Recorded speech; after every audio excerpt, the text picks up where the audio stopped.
It's a Locked On crossover edition with Locked On Angels and Locked On Rangers, and we're here to give you all the highlights and moments from a wild weekend series, including a 13-inning game that ended in one of the craziest ways. It's time to get Locked On with Mike, John, and Brice.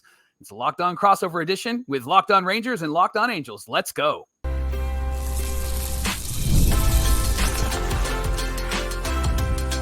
You are Locked On Angels, your daily Los Angeles Angels podcast. Part of the Locked On Podcast Network, your team every day. Thanks for making this Locked On crossover your first listen of the day. You can find us anywhere you get your podcasts, including Apple Podcast, Spotify, and SiriusXM by searching Locked On Angels and Locked On Rangers. And if you'd like to give back to us for all this great content, here's some things that you can do. Leave us a rate and a review on Apple Podcasts. If you're watching on YouTube, hit that thumbs up button. And if you're not subscribed already, please subscribe and become a Locked On everydayer. And whether you're watching or listening, come over to YouTube, leave a comment. It's one of the best ways to get in touch with us and be a part of the conversation. Thank you for being here for this Locked On crossover edition of Locked On Angels and Locked On Rangers. I'm one half of the Super Halo Bros. My name is John, and that's my brother Mike. And my name is Mike, and that's my brother John. And my name is John, and that's my friend Brice. What's up, Brice? How are you doing? Hey, y'all. I'm doing all right. I would be doing better if my team wasn't playing terrible baseball right now, but you know what? It's all right. That's how we it's all right. feel, too. The Mavs and Stars are in the Western Conference Finals, so I am getting my sports joy elsewhere and remembering my own team's playoff run from just a year ago. That's right.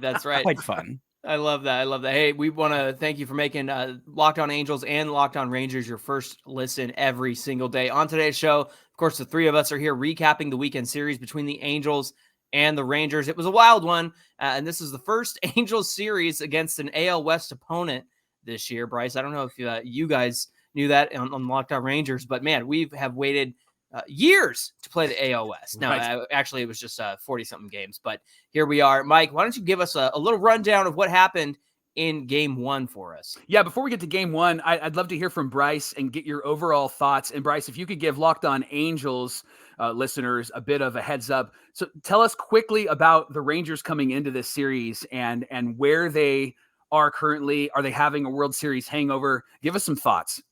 Yeah, they're definitely having a World Series hangover. And I remember like people talking about that a bunch at the beginning of the season. I was like, that's not going to happen to this team. That's not going to happen to my team. Like my team's better than that. It's not going to happen. I mean, well, did have, three major pitchers on the IL who are going to be out for half the season. And then the starting rotation got even more hurt. But the starting pitching hasn't been a problem. John Gray's been great. Andrew Heaney, you look at his overall numbers, they don't look pretty, but for the outside of the start that he made on Friday, he's been mostly pretty solid for this team. Then you throw in Lorenzen as well, and the guys who have been in the rotation have been great. It's just been the offense that's been a problem. And we kind of saw that this entire series. The offense it's scoring runs. Like they'll still have some offensive outbursts, but the consistency has just not been there. And that's why a lot of Rangers fans are really frustrated with where this team is at right now. They've got good back end closing options in Kirby Yates and David Robertson. They've been great. And it's taken a while for Corey Seager to get going, but it seems like he really finally is back to his full Corey Seager self. He had surgery in January on a sports hernia, so he missed most of spring training. Just didn't look right for the first month, but he's back. But this offense it's not where it was last year, and that has been really frustrating.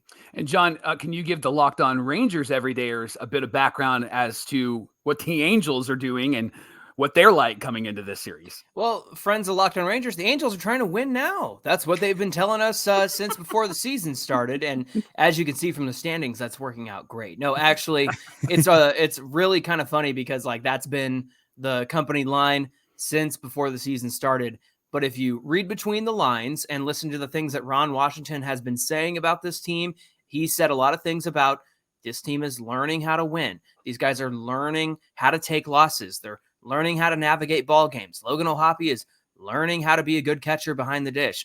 And if you just take it from the manager's perspective, the guy who probably knows about this team the most, and if you've been listening to Locked On Angels at all, you know that this year for us has been no expectations. And we are just looking forward to seeing the young guys growing and getting opportunities.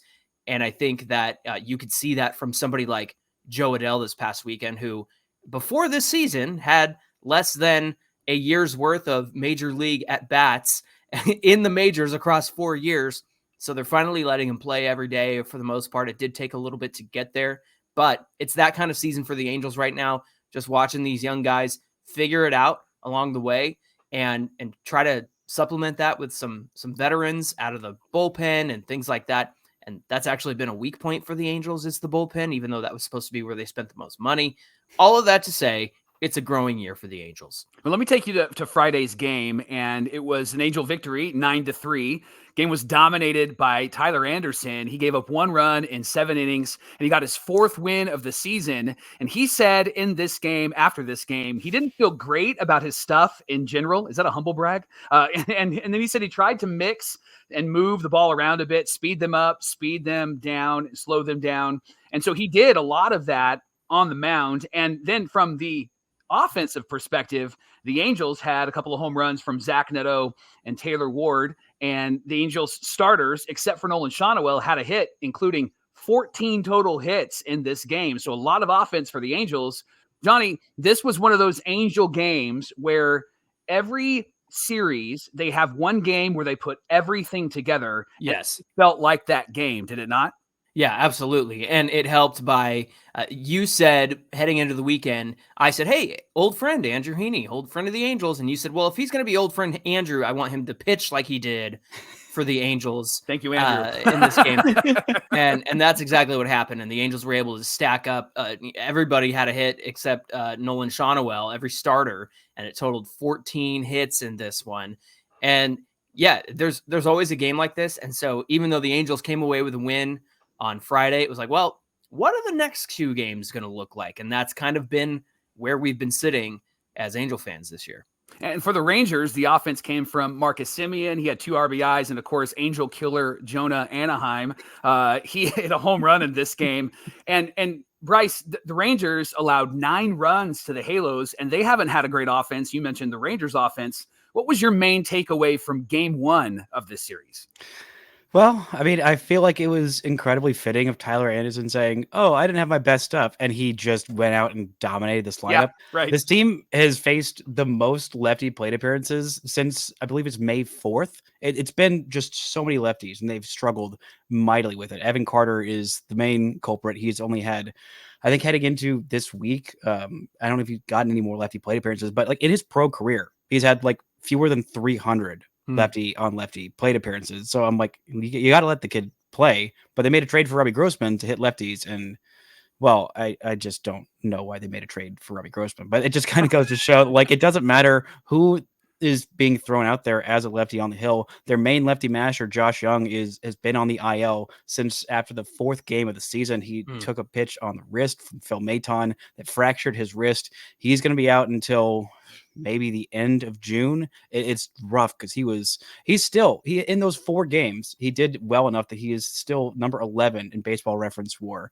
on this Rangers team at 0.6 Baseball Reference WAR in 4 games as a position player. Wow. That's how good he was. Yeah. And very heartbreaking for him because he destroys lefties. And well, Nathaniel Lowe and Corey Seager are lefties who hit lefties well, but just not a whole lot of hitting going on for this Rangers team that was supposed to be carried by this offense at this point in the year. Right. And we're going to talk about it in a couple other segments, but there was a lot of intentional passes this weekend, especially to Corey Seager. There's not a lot of protection in the lineup right now for him. And it was a good move for the Angels because Corey Seager, along with Jonah Heim, have really been consistently just a terror in Anaheim against the Angels. Now, Wash, you remember Wash, he was in Texas for a while. He was asked about this game in particular, and if this is the start of consistently better baseball for the Angels. And he said, I hope so.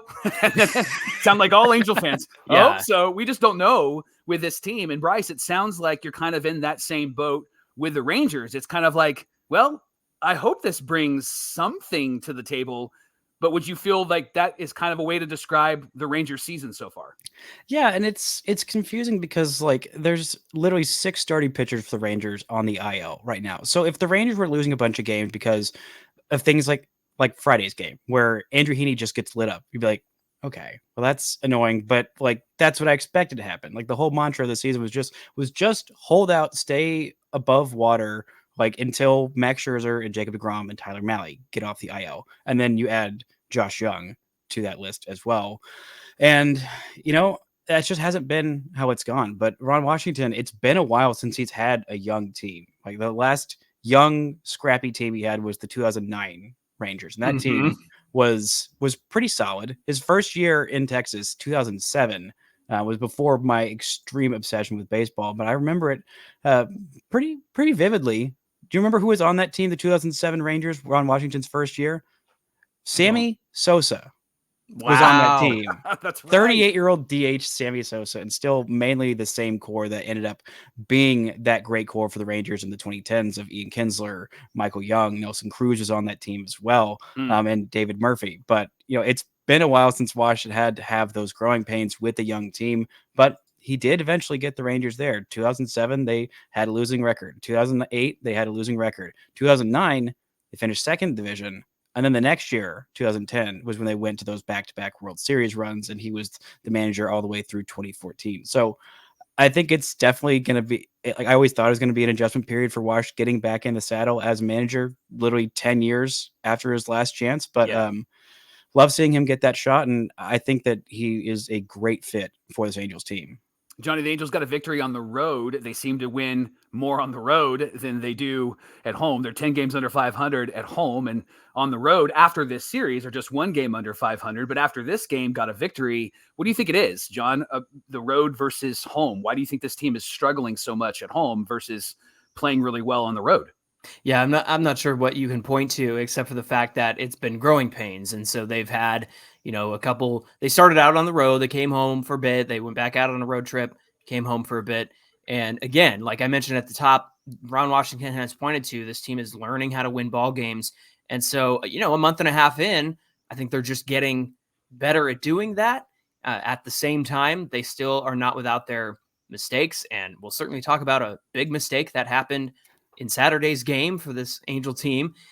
But going back to what Brice was talking about with the Rangers and Ron Washington, I think that Ranger fans should know that I think most Angel fans would agree that he's the right guy for this team at the moment because he has influenced so many players. And there was a lot of talk about him working with Marcus Semien, getting him from one of the worst shortstops in the league to being a Gold Glove second baseman last season. And so the fact that Ron Washington has had such a good influence on players over the years, we think he's the perfect guy.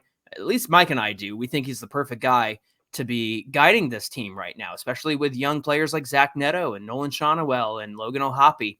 So all of that to say, and to go back to your point, Mike, I think that they are just kind of getting through some of those growing pains that happened at the beginning of this season, and they're finding some consistency from unexpected places. I got to give it up to Brice because when Willie Calhoun got the call up, Brice was like, old friend alert. And I said, yeah, this is how we drew it up. And Brice said, I still believe in him. And Brice, of course, knows ball and got that and hit the nail on the head with Willie Calhoun and helping out the Angels. Hey, thanks for making this Locked On crossover edition of Locked On Angels and Locked On Rangers your first listen of the day. The Rangers probably are taking a much needed day off today, and the Angels are playing the Astros at 5:10 Pacific time at the Juice Box. I call it the jigsaw puzzle because I hate the dimensions and the shape of that stadium. That's one thing we can agree on in this crossover is that absolutely. I'm about to say for the next, what is it, the 3-game set or a 4-game set? Believe 3 games. Yeah. Well, for the next 3 games, I'm the biggest Angels fan there is. Welcome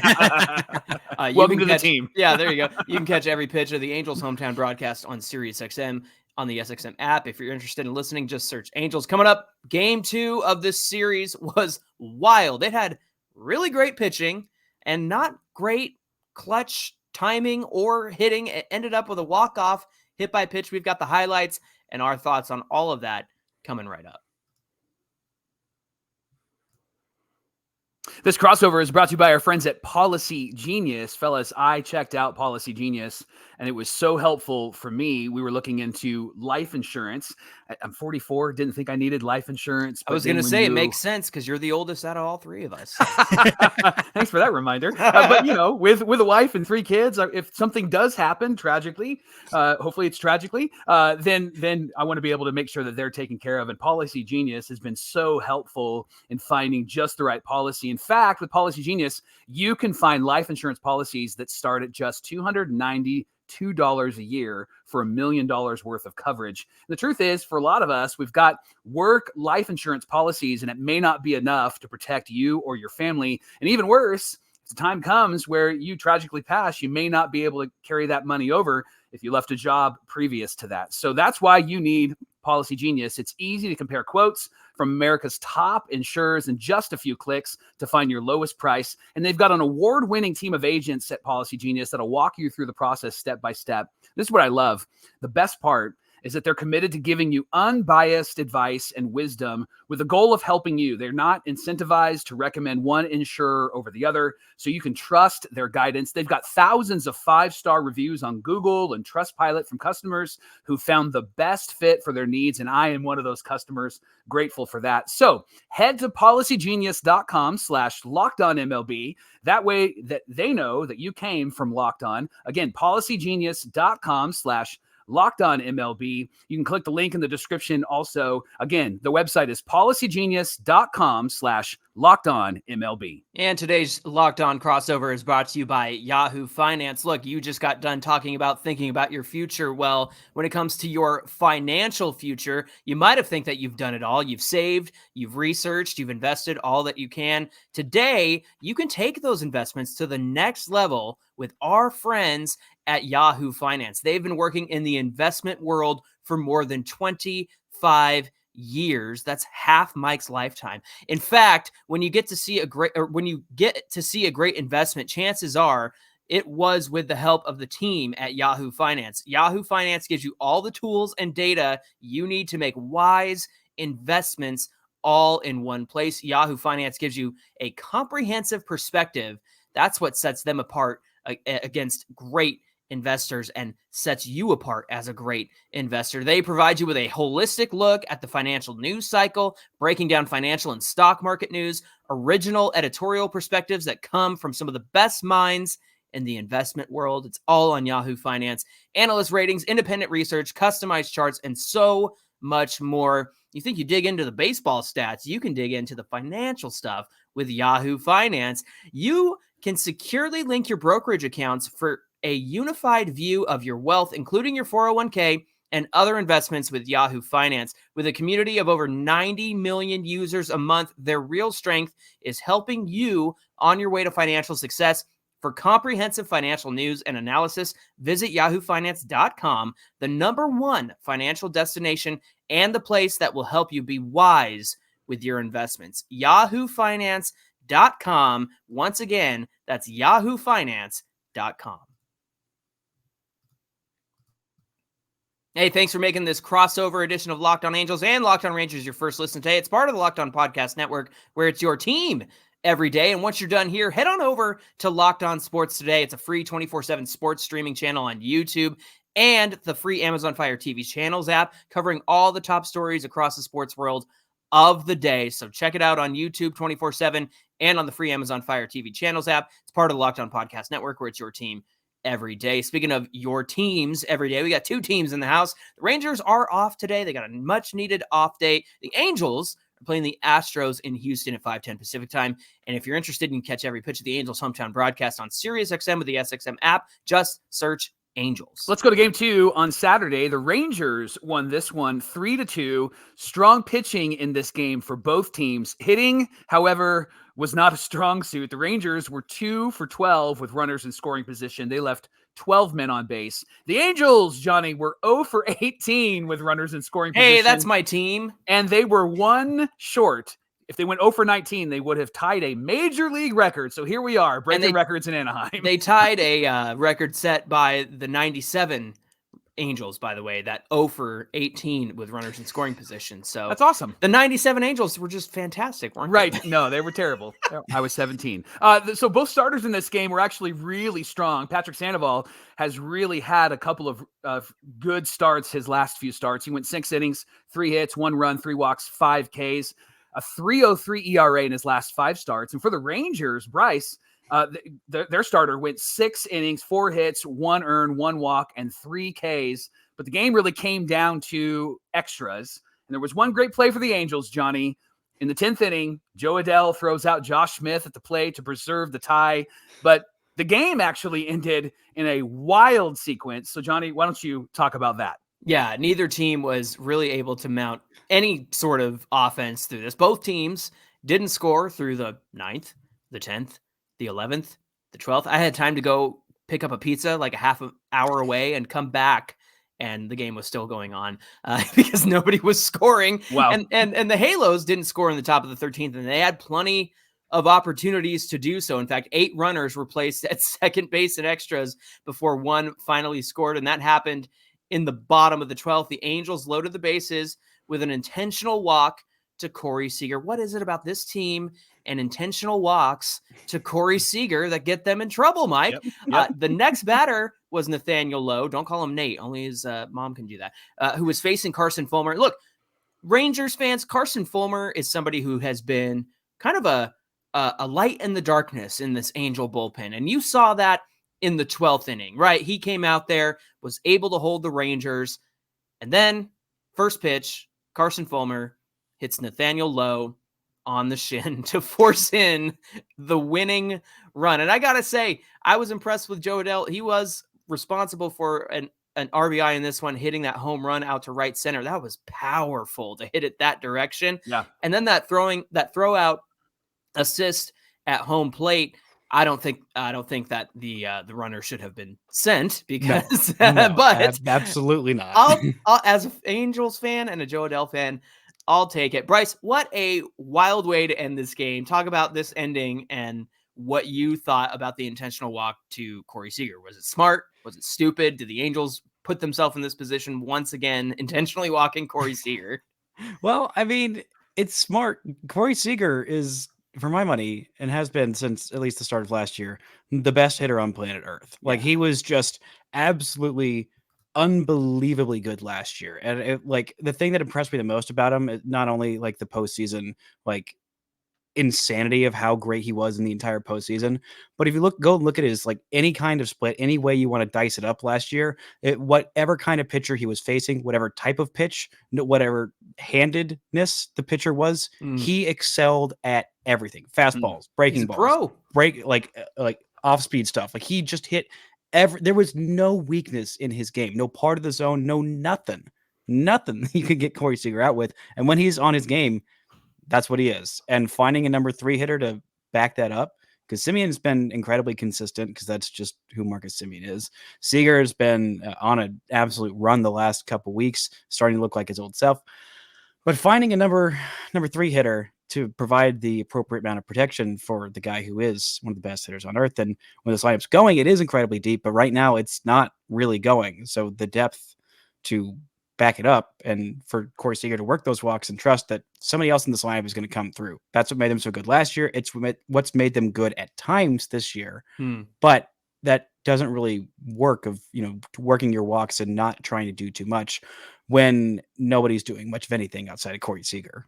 Right. One interesting note is that anytime the Rangers have gotten to 500, they've won. So this was a game where they were at 500 because they lost Friday and then they won. So that's good news for you. See, the Angels, just when they get to 500, they like to get as far under 500 as possible just to drive John and I nuts. But Johnny, we did it.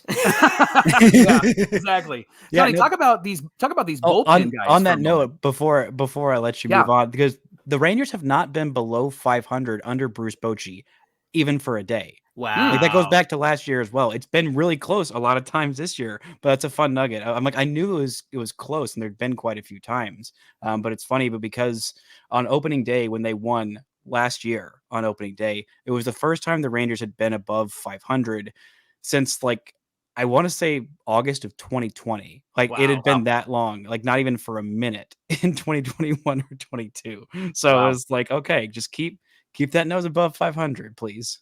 There's power in a good manager and power in some talent, right? And so that's exciting for the Rangers. Johnny, the bullpens were strong in this game. So talk about how impressive, especially for the Angels, because that bullpen hasn't been super fantastic, how impressive both of these bullpens were for both teams. Well, you had Carlos Estevez go out there twice and kept the Rangers from scoring. He has had the worst start to the season as a closer, and even when he's got a cushion, he just cannot hold the lead for the Angels, and it's cost them some really key games. It cost them a game against the Phillies, and so they were hanging around right there with the first place Phillies, and maybe even could have taken a series from the Phillies, but there was a blown save there.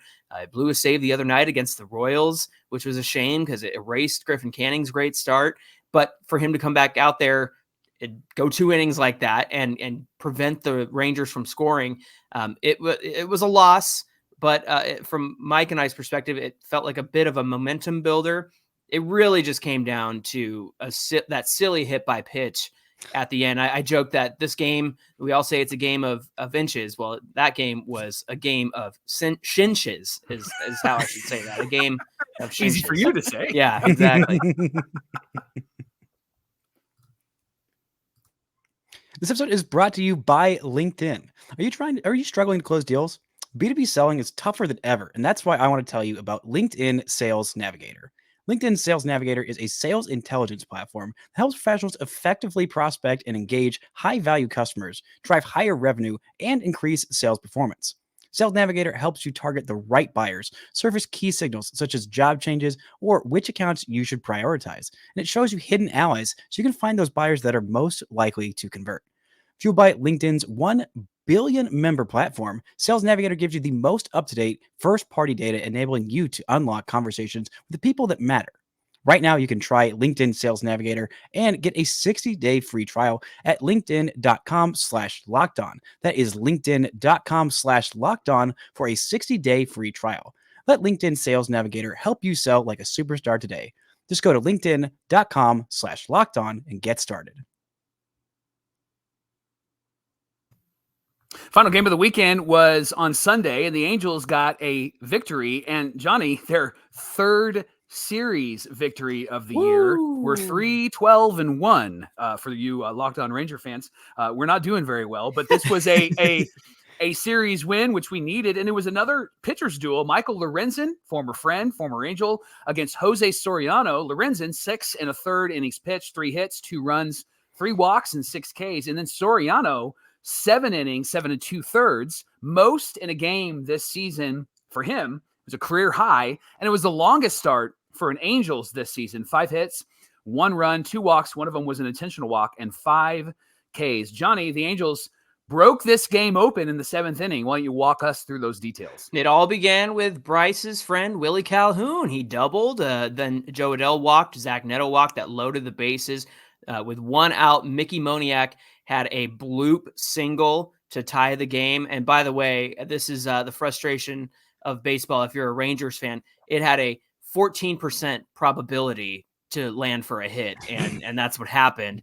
So Calhoun was able to score from third on that one. Then Kevin Pillar, you guys, Rangers fans, it's so ridiculous. We picked up Kevin Pillar right after he was DFA'd by the White Sox because Trout got hurt, and so we thought, all right, pick up Kevin Pillar. He's a veteran. He has been a godsend, a God blessing. This guy has had more RBIs in such a short amount of time, and he added on when he pinch hit for Kyron Paris and singled in 2 more runs, followed by an RBI triple from Luis Rengifo. That made it 4-1 at that point. The Rangers did threaten in the bottom of the 8th. They loaded the bases, and Luis Garcia came in to get the last out. He got Jonah Heim to pop out to center field, but good grief, you guys. Luis Garcia drives me absolutely insane. And so for him to load the bases as soon as he comes into the game, it's that splitter, Mike. Why is he throwing that splitter? And just so you know, Brice and your Rangers fans, our pitching coach, Barry Enright, worked under Brent Strom for the Diamondbacks. And so we had a lot of hope for him coming in. And he's done some things like told Patrick Sandoval, hey, dude, get rid of your four-seam fastball. It's no good. And so I'm waiting for him to tell Luis Garcia, hey, dude, stop throwing that splitter. It's no good. Now, he has been a revelation for somebody like Jose Soriano, who I'm sure you're familiar with, out of the bullpen. I was not familiar with Jose Soriano until this game, and see a guy going in there and chucking what they're calling 97-mile-an-hour splitters. I'm like, Right. Who is this guy? Yeah, Who is this man? He was out of the Angels bullpen last year and over the offseason, and very kind of late into spring training, they said, you know what? He's got starter stuff. And in fact, he was drafted as a starter, and since then he had 2 Tommy John surgeries, and so he's at a point in his career where they're ready to try it again, and so that's where he came from. Yeah, that's fair. Angels are 18-29. This again is their first time playing any sort of AL West team, and we're 2-1 against the West, Johnny. So we're excited about that. Rangers are at 500. They sit a game and a half out of first place. So Brice, you're talking to your everydayers right now. What do you say to those Locked On Ranger everydayers after this series? Oh, flush and forget. Flush and forget. We have had so many oofs on our show too. Yes. I mean, like, I've been trying to stay positive. Like, just 6 months ago, this team won the World Series, and I was like, after that, I'm never gonna be mad at my baseball team again. And well, after this weekend, I'm like, y'all are really pushing it at this point. But I do want to leave you with a Willie Calhoun story. This is my favorite little anecdote about Willie Calhoun, because the Rangers had him for a while in their minor league system, a little bit at the major league level, had some success in 2019, but injuries kind of derailed his career. But as a prospect, this guy was so confident in himself. He was like the next big, great hitter. He came over in the Yu Darvish deal. But whenever someone would ask him what position did he play, at this point, he was still a second baseman, and they were kind of trying him in the outfield, but just not much defensive value to speak of. But he could hit. So when you ask him what position he played, he'd say, I play 3-hole hitter. And I'm like, that is awesome. This man knows who he is. And I love seeing him rake. I mean, I've always been a believer in Willie Calhoun. Great kid. And I'm glad to see him getting opportunities still and absolutely making the most of it at this point. His first game at first base, you know what? His position was 4-hole hitter in the Sunday game. But hey, I'll take it, man. That's a guy that I'm always rooting for, and seeing him thrive, even if it is against my team. You know what? I can't help but be happy for that kid. I love that. Johnny, real quick, what would you say to the everydayers from Locked On Angels after this series? Don't expect this to happen again, you guys. Look, you're getting all of your aces back soon. And I should say they're the Rangers fans, but yeah, for us, look, we're 2-1 against the West, and ignore that other record, that overall record. We don't need to talk about that. Let's just be happy. We're 2-1 against the West. That's what counts. And we got the opportunity to win some more games against the West tonight against the Astros. Hey, thanks for making this crossover your first listen of the day. And the Angels do play the Astros at 5:10 Pacific time. And you can catch every pitch of the Angels hometown broadcast with SiriusXM on the SXM app. Just search Angels. Hey, if you're interested in following Mike and I, you can do so at Locked On Angels on Twitter and at Super Halo Bros on Twitter and Instagram. Before we get to what we're doing on Locked On Angels, Brice, what do you got going on Locked On Rangers for tomorrow? Well, for tomorrow's show, I got another crossover with Connor Thomas, host of Locked On Phillies, talking about this big series. Hopefully not stewing as much over what happened this weekend against the Angels. But John, what have y'all got going on for Locked On Angels fans? Well, we have some more controversy in Angel land. David Fletcher, former Angel and current Brave, and there's news that came out over the weekend about his betting, and it might be tied to a former Superstars interpreter. And even that former interpreter, or that former superstar, I shouldn't say former superstar, he is a superstar. I'm talking about Ohtani, guys. I'm talking about Ohtani. David Fletcher. Who is that? Yeah, David Fletcher and Ipe Mitsuhara know the same bookie. It's a mess. And of course, it all happened under Artie Moreno's watch. Rangers fans, join us in wanting Artie Moreno to sell, please. Yes. Until that show, my name is John. That's my brother Mike, and that's Brice Paterik from Locked On Rangers. Thank you for being here with us, and we'll all see you back here tomorrow.